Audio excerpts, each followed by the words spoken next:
Hey everybody, it's Travis Weller. Thanks again for joining me for the 2 Minute Clinic. Today's episode is just a friendly neighborhood reminder about how good scales are for our ensembles to use as part of each and every rehearsal.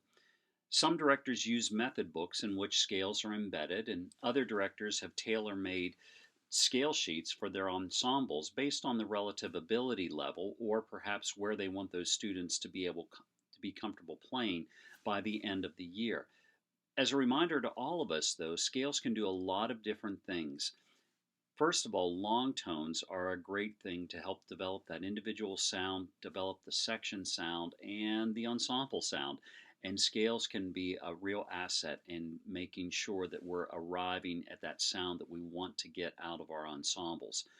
The other thing that scales encourage our students to do in the ensemble is to move in time, and we can challenge them to making sure they're giving notes full value.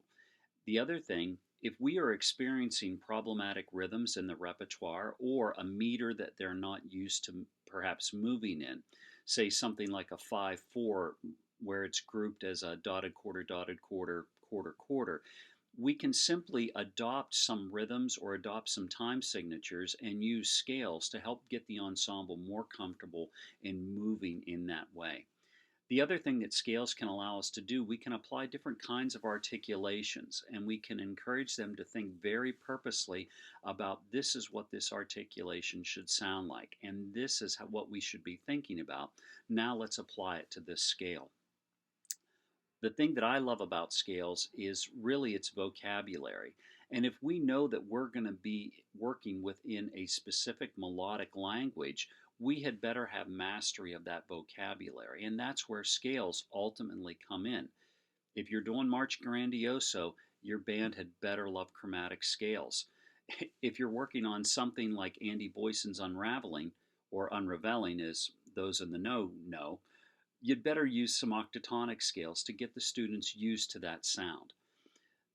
The thing is, be careful that scales don't become a vertical exercise when we adopt them into the rehearsal routine. We can very much want our band to line everything up vertically, but we need to remember that scales really can move horizontally and we can get our ensembles thinking about line. I don't care whether you use major, minor, chromatic, octatonic, use scales. Your ensembles will get better. I'm eager to hear how you use scales with your ensembles and how often you use them. Let me know in the comments section below. And life, love, music. We'll see you next time.